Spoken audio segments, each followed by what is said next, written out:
كنت اتكلمت في الفيديو اللي فات عن اول 5 مسلسلات هينزلوا معانا في رمضان 2024، والنهارده جاي اقول لك على 5 مسلسلات تانيين برضه هينزلوا معانا في رمضان 2024. وانا كل فيديو هنزل 5 مسلسلات ان شاء الله.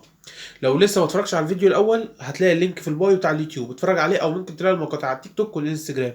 5 مقاطع. المسلسل السادس معانا هو مسلسل حق عرب بتاع احمد العوضي ووفاء عامر ووليد فواز. تعالى نمسكهم ممثل. اخر حاجه شفناها لاحمد العوضي كان مع ياسمين عبد العزيز السنه اللي فاتت في ضرب نار، والسنه اللي قبلها طبعا ملوش كبير، ابيض على الابيض يا معلم.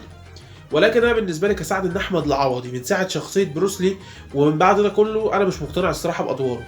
يعني بالنسبه لي عاديه، يعني هو ولا جامد ولا وحش، بس هي عاديه.